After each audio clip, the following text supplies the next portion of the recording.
Donc, du coup, comme l'a dit Louis-Marie, aujourd'hui, le sujet porte sur les obligations en copropriété que sont le projet de plan pluriannuel de travaux et le DPE collectif. Et le but de la présentation est un peu d'expliquer comment saisir ces obligations comme étant une opportunité pour lancer des travaux de rénovation énergétique à l'échelle de la copropriété. Alors, premier focus de cette présentation, on va commencer par parler du projet de plan pluriannuel de travaux. Donc, la question principale qui se pose et qui a, entraîné le législateur à lancer cette obligation au sein des copropriétés, c'est pourquoi faut-il rénover les bâtiments collectifs actuels.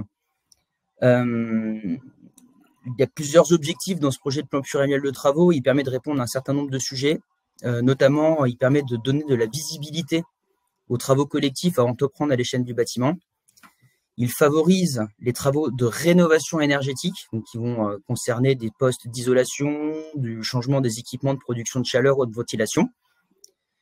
Ça va permettre d'anticiper la détérioration de l'immeuble et justement d'engager les travaux permettant d'assurer l'entretien du bâtiment pour ne pas en arriver à des cas un peu difficiles parfois, comme on peut en rencontrer dans les actualités régulièrement.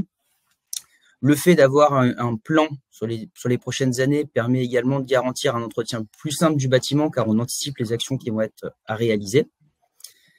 Évidemment, aujourd'hui, avec le boom du prix de l'énergie et l'importance des étiquettes énergétiques dans le cadre de vente de biens immobiliers, ça permet de valoriser son bien, le fait de l'améliorer énergétiquement, mais également de l'entretenir dans son ensemble. Le fait d'avoir ce projet sur les 10 prochaines années permet d'encourager la prise de décision commune parce qu'on a un peu plus de temps pour en discuter et anticiper tous ces différents sujets entre copropriétaires, parce qu'on n'est pas seul décisionnaire dans un immeuble en copropriété, on est toute une multitude de copropriétaires. Donc le fait d'avoir tous ces éléments en amont nous permet de les anticiper, de discuter de ces sujets, de les digérer, afin d'anticiper au mieux les actions à mener. Et effectivement, ça permet également de faciliter le financement des travaux, car toujours dans ce souci d'anticipation, ça permet de provisionner d'un point de vue collectif et d'un point de vue personnel en vue des travaux qui vont être à envisager sur les prochaines années. N'hésitez pas à poser des questions dans le chat. Louis-Marie ou moi-même répondrons en direct à un certain nombre de questions. Et si on n'a pas le temps de répondre à tout lors du webinaire, on répondra à l'intégralité des questions dans un mail dans une FAQ collective qu'on vous adressera par mail. Alors, un projet de plan pluriannuel, qu'est-ce que c'est? C'est un diagnostic qui permet de dresser un planning des actions à mener à l'échelle du bâtiment sur les 10 prochaines années. Il y a plusieurs objectifs dans la réalisation d'un projet de plan pluriannuel de travaux. L'objectif numéro 1, c'est de garantir la sauvegarde du bâtiment pour assurer la sécurité des occupants. Bien évidemment, c'est l'objectif numéro 1, c'est que les copropriétaires soient en sécurité et vivent dans un immeuble qui soit en bon état. Le deuxième objectif est d'envisager des travaux de rénovation énergétique afin d'entraîner des économies d'énergie. Le but étant de répondre aux obligations qu'on s'est fixées auprès de l'Europe sur la réduction de la facture énergétique du pays. Et le poste de facture énergétique du logement est assez élevé à l'échelle nationale. Et le troisième objectif est de réduire le taux d'émission de CO2. Donc, on fait une analyse du bâti, on compile ces 3 ordres de priorité, puis on dresse un plan d'action sur les 10 prochaines années qui seront à mener selon les priorités qu'on vient d'évoquer. Le plan pluriannuel de travaux va également vous indiquer une estimation du niveau de performance énergétique que vous aurez atteint à l'issue du projet si vous le menez à terme. Comme je l'ai expliqué juste avant, les travaux sont priorisés selon les 3 critères sur les 10 prochaines années.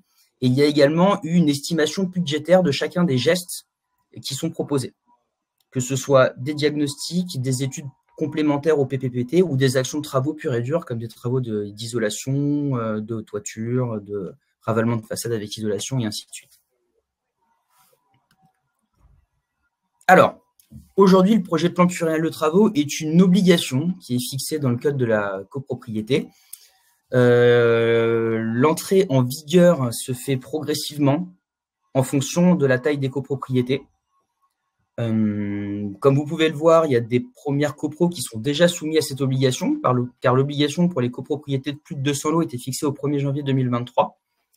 Au 1er janvier 2024, arrivait l'obligation de PPT pour les copros compris entre 50 et 200 lots, qui venait conjointement avec une obligation de DPE pour les copros de plus de 200 lots. 1er janvier 2025, donc la prochaine échéance en approche, c'est pour les copros de moins de 50 lots. Et les copros entre 50 et 200 lots ont l'obligation d'avoir leur DPE collectif. 1er janvier 2026, obligation de réalisation d'un DPE pour les copros de moins de 50 lots. Pour information, il y a une petite incohérence dans les obligations de DPE et de PPT qui ont été fixées par le législateur, parce que vous l'avez compris, il y a 1 an de décalage entre l'obligation de PPT et l'obligation de DPE. Or, la loi explique que pour dresser le projet de plan pluriannuel de travaux, vous êtes obligé de faire l'analyse énergétique à minima avec un DPE collectif. Donc, nous, ce qu'on conseille chez Elio, bien évidemment, comme la plupart des acteurs du marché, c'est de réaliser les 2 études conjointement. Comme ça, vous avez votre PPT et votre DPE avec 1 an d'avance sur son obligation.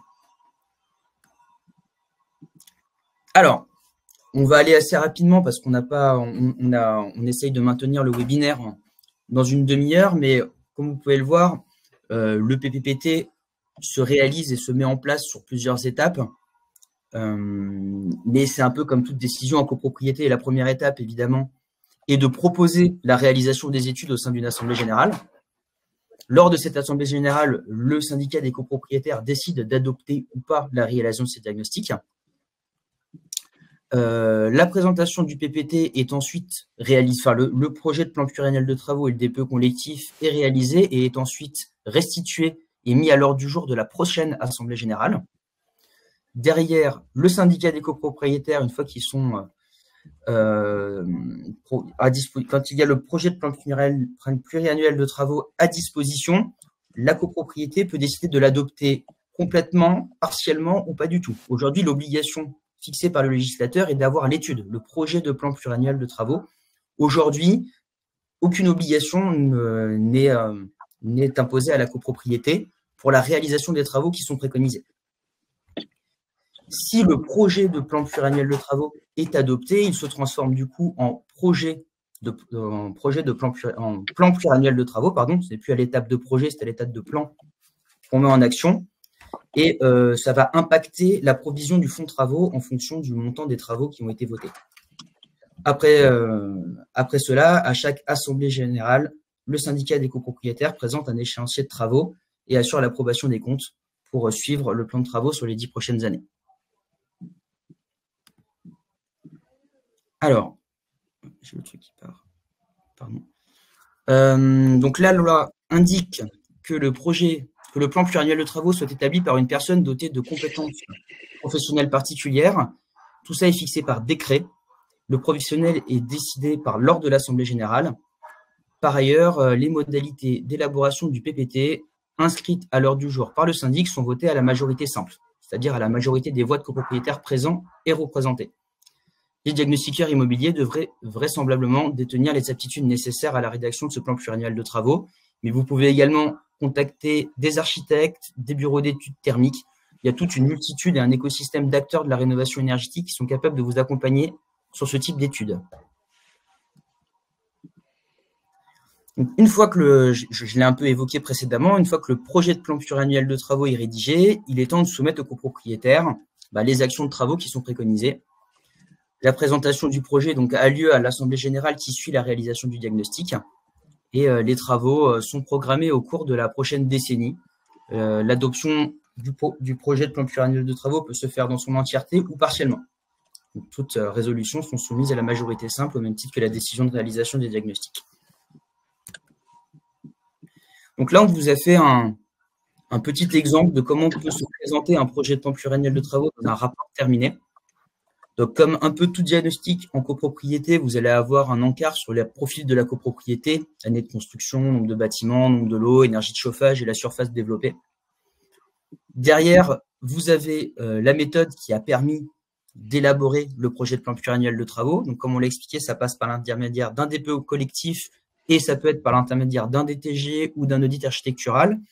Et l'étude conjointe de ces deux diagnostics permet d'élaborer le plan de travaux sur les 10 prochaines années.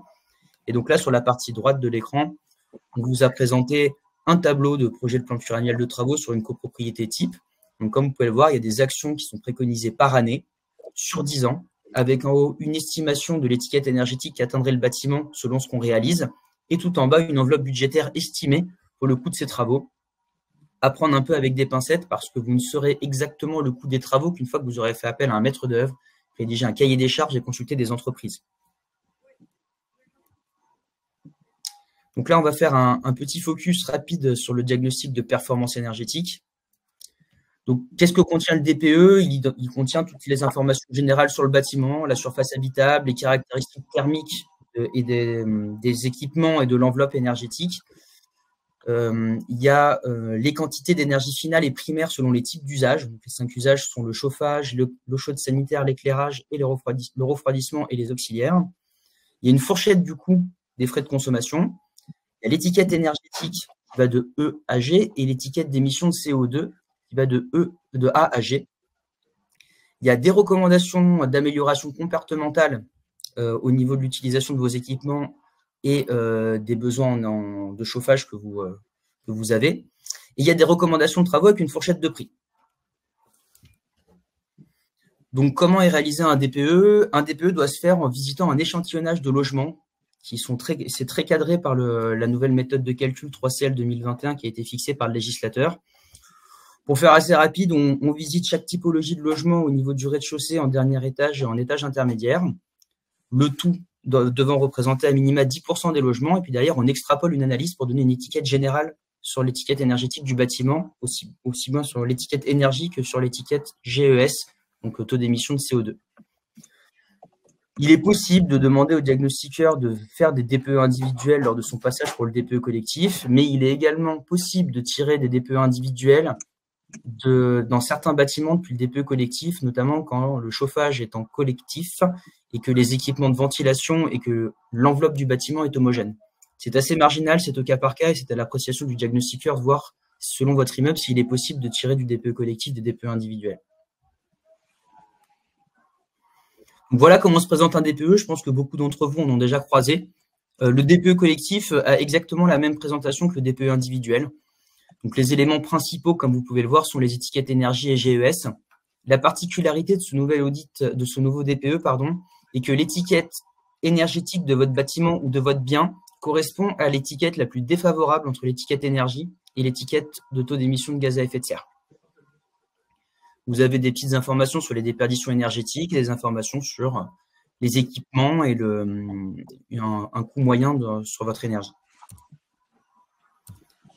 Donc les échanges d'applications, on en a déjà parlé un peu plus tôt, je ne vais pas revenir dessus. Et je vais passer la main à Louis-Marie pour la suite de la présentation. Merci beaucoup Dimitri. Juste avant de commencer, du coup, je précise, parce que j'ai répondu à quelques questions, le PPT et le PPPT, c'est sensiblement la même chose. Donc, ne créons pas de confusion et on va parler aussi dans certains cas de 3PT, de triple PT. La proposition d'Elio, du coup, c'est de prendre en charge du coup le portefeuille de nos clients, donc des gestionnaires de syndic, des gestionnaires de copropriété, pardon, sur ces prestations dont Dimitri vient de parler, mais également avec un rôle de conseil. Ce rôle de conseil, il permet d'ajouter un audit énergétique pour aller un petit peu plus loin dans l'ambition ou dans le projet de rénovation énergétique de la copropriété. Il permet notamment, et c'est la principale raison pour laquelle les copropriétés font appel à nous sur un audit énergétique, parce qu'il permet de bénéficier des aides liées à une rénovation globale, rénovation performante, dont on reviendra très rapidement, donc les aides de MPR Copro, MaPrimeRénov Copropriété. En effet, il y a 2 scénarios de rénovation en copropriété. La rénovation geste par geste, ou poste par poste, c'est une rénovation en différentes étapes. Et c'est ce que va nous donner le plan pluriannuel de travaux en indiquant du coup les différents postes de travaux à faire échelonnés sur une durée de 10 ans, comme son nom l'indique. Là, on a par exemple une copropriété qui serait par exemple concernée par l'isolation des planchers bas, par exemple la première ou la deuxième année à la suite du diagnostic, puis un remplacement de chaudière et enfin ITE, isolation des murs par l'extérieur. Ça, c'est la première possibilité et vous bénéficiez quand même des aides, des certificats d'économie d'énergie sur ces rénovations pris de manière individuelle, isolée. La deuxième possibilité, c'est donc une rénovation globale dont je pense beaucoup d'entre vous ont déjà entendu parler, qui permet de cumuler les certificats d'économie d'énergie et également les aides donc de MaPrimeRénov copropriété quelques critères pour bénéficier de cette rénovation globale, c'est tout d'abord évidemment d'avoir une véritable ambition, un véritable projet de la part de la copropriété d'atteindre du coup un minimum de 35% de gain énergétique et donc de s'engager dans un bouquet de travaux à faire de manière simultanée. Et c'est ce qui va nous permettre derrière de maximiser les aides financières. Et ça, on a besoin du coup d'un audit énergétique en plus de la mise en conformité avec les plans pluriannuels de travaux. Ici, du coup, vous avez d'un côté un immeuble avec les différents types de travaux et le changement de système de chauffage votre diagnostic, quel qu'il soit, va préconiser sur votre immeuble. Et si jamais vous devez retenir du coup 3 points sur ce qu'on vient de vous dire sur la partie plan pluriannuel de travaux, donc le planning de ces différents travaux en fonction de votre copropriété est sur 10 ans avec une estimation budgétaire assez succincte. Il y a du coup des travaux d'amélioration, de sauvegarde et d'entretien de l'immeuble. Et on m'a posé la question, c'est une mise en conformité vis-à-vis de la loi climat et résilience. Et donc, au-delà de l'intérêt qui peut être plus ou moins pertinent selon la copropriété, c'est important de se mettre en conformité pour être sûr de ne pas avoir de soucis derrière, que ce soit d'un point de vue très global ou que ce soit avec certains copropriétaires. L'idée, c'est que ce soit le plus simple pour les gestionnaires. Il y a beaucoup de copropriétés à gérer. Les emplois du temps sont souvent assez chargés. Donc, on a fait une grille de prix unique en fonction du nombre de lots principaux, avec quelques forfaits supplémentaires. Donc, comme vous pouvez le voir, on vous enverra de toute façon la présentation. Mais l'idée, c'est d'avoir une grille de prix unique pour pouvoir savoir à peu près dans quelle fourchette de prix on va se situer, avec 4 principales options. Donc, si jamais il y a des bâtiments supplémentaires, on a un surcoût évidemment, parce que ça suppose de se déplacer dans tous les bâtiments. Un forfait donc audit énergétique également qui va, comme je l'ai expliqué précédemment, pouvoir vous donner droit à engager une rénovation globale au sein de la copropriété. Une forfait restitution en présentiel, donc ça on peut le faire également vis-à-vis du conseil syndical de la copropriété, et un forfait également absence de plan qui complexifie forcément la tâche des diagnostiqueurs. J'ai quelques minutes encore pour vous parler de Copro Solutions, du coup, qui est une plateforme que Elio a développée depuis maintenant plusieurs années et qui va permettre du coup d'accélérer énormément, notamment sur ce sujet, en simplifiant le dépôt des devis et la réception du coup des demandes de la part du coup des gestionnaires de syndic. Donc c'est une plateforme pardon qui est destinée uniquement aux gestionnaires de copropriété.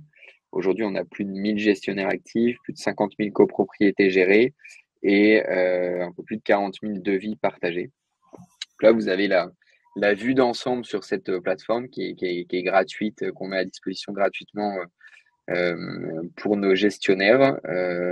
Donc, une vue sur le portefeuille. Donc, l'idée, c'est de pouvoir rajouter très facilement ces différentes copropriétés et de pouvoir faire les demandes, qu'il s'agisse du coup de dossiers de financement de travaux, mais aussi et surtout, c'est le sujet principal aujourd'hui, des demandes de diagnostic, donc PPPT, DPE, audit énergétique, et vous allez avoir directement du coup toutes les demandes avec l'avancée de chaque demande, donc on peut le voir très rapidement visuellement. L'idée, c'est vraiment de simplifier et d'accélérer les projets de rénovation énergétique des copropriétés et de faire gagner énormément de temps aux syndics en faisant moins de mails, en récupérant des devis en quelques clics, de gagner en efficacité, voilà, et puis de centraliser, de récupérer tous les documents au même endroit. Dès fin septembre, il y a une nouvelle nouveauté qui arrive sur cette plateforme qui va vous permettre on va digitaliser pour vous du coup les plans pluriannuels de travaux et DPE. L'idée c'est quoi? C'est quand vous recevez votre diagnostic, je pense que certains d'entre vous l'ont peut-être déjà reçu sur certaines copropriétés, vous avez énormément de documents, de pages, d'informations, et le but c'est de savoir très rapidement quels sont les travaux qui vont être préconisés. Et donc là, vous pouvez le voir sur cet exemple de cette copropriété, où vous avez du coup sur 10 ans les différents types de travaux préconisés par le plan pluriannuel de travaux, ce qui va vous permettre du coup potentiellement de savoir combien ça va vous coûter, si c'est voté, si ça a été mis à l'ordre du jour de l'AG, s'il a été envoyé, s'il a été finalisé, etc. L'idée, c'est vraiment de pouvoir suivre de la partie diagnostic jusqu'à la partie réalisation de travaux et financement, tous les travaux liés à la sauvegarde du patrimoine et à la rénovation énergétique de l'immeuble. Voilà, et pour finir, parce que j'ai un petit peu dépassé, du coup l'idée, c'est un petit slide un peu global, mais voilà, l'idée c'est de vous montrer qu'Elio aujourd'hui vous accompagne du coup de A à Z sur le diagnostic, sur le financement, sur les travaux. Comme on l'a dit précédemment, comme Dimitri l'a dit, on accompagne du coup les gestionnaires de syndics, les copropriétaires, les conseils syndicaux sur les thématiques de rénovation énergétique et on les accompagne à la carte. Donc on a certains syndics avec lesquels on travaille en totalité sur la totalité de leur copropriété, d'autres qui font appel à nous pour quelques sujets. Donc ne pas hésiter à nous solliciter. Voilà, et je conclurai juste avant la session questions-réponses en faisant un parallèle que j'aime bien faire, qui est le contrôle technique. Il faut voir aujourd'hui ce dont on vient de vous parler depuis à peu près 20 minutes, comme le contrôle technique d'un immeuble. C'est un parallèle que j'aime bien pour bien comprendre à quoi ça sert, pourquoi il est devenu obligatoire. Un peu comme pour votre voiture, l'idée c'est d'être sûr que l'immeuble soit en bonne santé, notamment d'un point de vue énergétique évidemment, mais pas que. Et nous, on est là du coup pour accompagner les syndics et les habitants des immeubles à faire en sorte de réaliser ce petit contrôle technique de votre immeuble. Voilà sur la présentation. On a quelques minutes pour les questions-réponses. Je vois une question sur la monopropriété. Donc je te laisse peut-être répondre, Dimitri, si la loi s'applique sur les monopropriétés. Oui, tout à fait. Hop, excusez-moi, j'étais en train de répondre à une question. J'ai répondu à la plupart de vos questions dans le chat. Mais alors, les monopropriétés, non, ne sont pas comprises par l'obligation de projet de plan pluriannuel de travaux, pour la simple et bonne raison que cette obligation est inscrite dans le code de la copropriété. Donc, par définition, une monopropriété n'étant pas une copro, l'immeuble n'est pas obligé par cette étude obligatoire. Elle est en revanche obligée de réaliser le DPE collectif, parce qu'à l'inverse du projet de plan pluriannuel de travaux, l'obligation de DPE collectif est inscrite au code de l'habitation. Et donc, du coup, c'est pour tous les immeubles à usage total ou partiel d'habitation, dont le permis de construire a été déposé avant le 1er janvier 2013. Donc, du coup, voilà. Donc, il y a bien une obligation de DPE collectif sur les monopropriétés, mais pas de projet de plan pluriannuel de travaux. Vous serez en revanche soumis potentiellement aux interdictions de location des logements composant la monopropriété selon l'étiquette de chacun des logements. Vous savez, il y a aujourd'hui dans la loi climat et résilience des interdictions de location pour les appartements considérés comme des passoires énergétiques, donc F, G et E à terme potentiellement. Merci Dimitri. On mettra des coordonnées. Hein. J'ai vu qu'il y avait plusieurs questions sur les coordonnées. N'hésitez pas à nous solliciter sur vos différentes demandes. Alors, moi, je vois une question à laquelle je peux répondre de Bruno Villot. La question étant, une copropriété qui a réalisé un audit énergétique, doit-elle faire un DPE ou est-ce qu'une mise à jour de cet audit est-elle suffisante? Malheureusement, les audits énergétiques qui ont pu être réalisés il y a quelques années étaient dans une méthode de calcul qui a évolué depuis. Le nouveau DPE collectif qui est sorti en avril 2021 fonctionne selon la dernière méthodologie de calcul qui est le 3CL 2021. Et malheureusement, il faudra donc réaliser un nouveau DPE car il y a un échantillonnage de logements que j'ai un peu décrit tout à l'heure qui est très précis. Et sans ça, les diagnostiqueurs immobiliers ou les bureaux d'études sont en incapacité de produire le DPE collectif. Et ça engage énormément leurs responsabilités, donc il va falloir impérativement procéder à un nouveau passage sur site. D'autant qu'accessoirement, si l'audit a été réalisé il y a quelques années, la réalité du bâtiment n'est potentiellement plus la même qu'il y a 5, 6, 10 ans, car le bâtiment a pu se dégrader à cause de la vie du bâtiment. J'ai une question, moi, sur la plateforme. On me demande si ce sont des devis, du coup, sous-traitants, des devis extérieurs, des devis proposés par Elio. Aujourd'hui, on fait appel, en effet, à des bureaux d'études partenaires qui sont en sous-traitance pour la plupart de nos devis. On a également notre bureau d'études Elio sur certaines copropriétés qui vont être avancées dans des projets de rénovation globale principalement. Voilà, donc on a quelques partenariats de sous-traitance avec des bureaux d'études partenaires triés sur le volet. Et donc, ce sont des devis. Dès que vous faites une demande sur la plateforme, on va vous déposer des devis directement que vous pourrez proposer en assemblée générale. Moi, je propose de répondre à la question de Monsieur Ascagnan. Doit-on passer par un DTG pour faire une rénovation globale ou DPE et PPT suffisent-ils? Alors, comme l'a expliqué rapidement Louis-Marie, le projet de rénovation globale nécessite de réaliser un bouquet de travaux qui va à minima permettre de réaliser 35% d'économie d'énergie.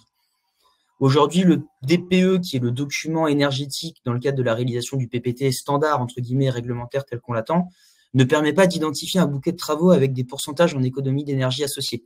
Et avoir une estimation de la performance avec une estimation de l'étiquette énergétique qu'on pourra atteindre en faisant tel ou tel geste ou cumuler tel ou tel geste. L'audit énergétique, lui, c'est une étude énergétique beaucoup plus poussée que que le DPE collectif, pardon. Et il va justement permettre de dresser des scénarios de travaux avec des actions énergétiques très précises et vous mettre en face le gain énergétique précis que vous allez pouvoir atteindre. Et donc, c'est par l'intermédiaire de cet outil que nous pourrons identifier un programme de travaux permettant de passer le fameux palier des 35% qui permet de déclencher notamment ma prime Rénov copropriété et le coup de pouce rénovation globale C2E, qui sont les deux aides principales pour financer des projets de rénovation énergétique globale à l'échelle d'un bâtiment collectif. Merci, Dimitri. Et du coup, ça répond à la question, quelle est la différence entre l'option 1 et l'option 2? Voilà, l'option 2, donc avec audit, est préconisée lorsque votre copropriété a un certain nombre de travaux et potentiellement un gain énergétique suffisant pour permettre une rénovation globale. Le DPE collectif tient-il compte de la rénovation intérieure de quelques appartements lorsque le diagnostiqueur, lorsque le bureau d'études va faire son DPE collectif, il va aller visiter quelques appartements, en général, celui qui va se situer au dernier étage, au rez-de-chaussée, en fonction de l'exposition, un peut-être au milieu, etc. Donc on visite pas tous les appartements évidemment, mais l'idée c'est de prendre en compte toutes les caractéristiques qui vont permettre d'établir une lettre énergétique. Donc voilà, après, il va pas prendre en compte toute la rénovation intérieure de chaque appartement. L'idée, c'est plutôt d'avoir un diagnostic collectif, notamment sur les parties communes. Sur la question de Sam Stitou, si les 35% ne sont pas atteints, s'il n'y a aucune aide, quand vous n'atteignez pas les 35%, vous ne pourrez du coup effectivement pas débloquer le forfait MaPrimeRénov' copropriété et vous ne pourrez pas utiliser le calcul des C2E via la fiche rénovation globale. En revanche, vous pourrez toujours prétendre à des C2E sur chacun des actes d'isolation ou d'amélioration énergétique que vous allez réaliser à l'échelle de l'immeuble. Et certaines collectivités ont aujourd'hui mis en place des programmes de financement sur des programmes spécifiques selon le projet de chacune des copropriétés pour accompagner un peu les copros dans le financement de ces travaux et pallier un peu à l'absence de MaPrimeRénov' copropriété, car effectivement, le palier des 35% n'est malheureusement techniquement pas atteignable pour certains immeubles, notamment des immeubles de centre-ville ou classés en centre historique, car il n'y a pas la possibilité de réaliser des ravalements de façade avec isolation, qui est quand même dans 95% des projets de rénovation globale un poste de travaux qui est à réaliser. Monsieur Boulanger, du coup, je réponds à sa demande qui est assez méfiant sur les différentes aides, sur les lois votées fluctuantes, la corruption qui règne, le discours parfait des vendeurs, menteurs, etc. Ne pensez-vous pas qu'il faut attendre que tout cela se stabilise? C'est important en effet d'avoir ce genre de questions pour nous rappeler qu'on est dans un domaine où en effet il peut y avoir des arnaques, il peut y avoir de la corruption. Maintenant, je suis pas sûr que ça se stabilisera plus dans les années à venir. Donc, c'est important de bien se former sur les différentes contraintes, sur les différentes dates aussi voilà, qui vont permettre de savoir quand est-ce qu'on peut optimiser le financement sur les travaux à prévoir sur la copropriété. Et c'est évidemment important. Et nous, on fait des webinaires pour ça et on fait souvent des conférences dans des salons, dans des événements également pour ça, pour voilà, vous dire en effet, faire attention à qui vous faites appel, de bien regarder si notamment les entreprises sont RGE, si les bureaux d'études existent depuis longtemps, s'ils sont fiables, voilà, ne pas hésiter à se renseigner sur tout ça. Voilà, après là, on est sur de toute façon quelque chose qui va toucher le bâtiment, donc quelque chose de suffisamment important pour pas non plus négliger toute la partie diagnostic, identification des besoins. Parfois, c'est un peu plus urgent que ce qu'on peut penser. Ouais. Et au-delà de l'obligation qui est fixée sur ces diagnostics, c'est aussi un excellent outil pour justement anticiper les actions à mener, permettre de planifier un peu. Et comme on l'a dit en début de présentation, la copropriété étant fait en décision collégiale, le fait d'avoir une étude commune sur laquelle on peut échanger permet d'anticiper les actions à mener et en général, ça fluidifie beaucoup le processus de décision et la réalisation des projets. Donc au-delà de l'obligation, à notre sens, il faut vraiment voir ça comme un outil pour vraiment se projeter un peu sur l'avenir de l'entretien de l'immeuble et voir s'il n'y a pas des projets plus ambitieux envisagés ou simplement se cantonner à de l'entretien et à de l'amélioration fixée sur certains postes de travaux. On va vous envoyer de toute façon toutes les réponses aux questions ainsi que la présentation et également, je le mets ici, mais donc on vous l'enverra, notre contact. Donc ne pas hésiter à nous envoyer un mail ou à nous appeler. Voilà.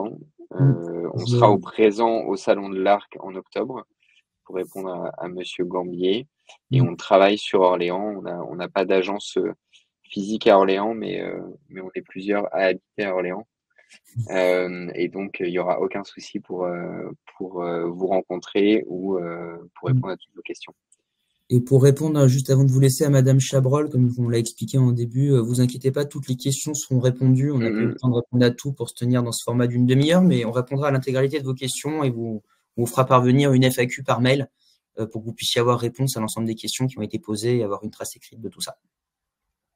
Et je finis du coup parce que j'ai vu la question de Madame Chabrol, du coup, s'il ne reste plus que les travaux individuels, en effet, du coup, là, c'est plus du ressort du syndic, c'est à chaque copropriétaire d'engager ou non les travaux individuels si tous les travaux collectifs ont été réalisés sur votre immeuble. Il y avait peut-être d'autres questions. Merci beaucoup en tout cas pour votre temps et bonne journée à tous. À très vite, au revoir. Au revoir.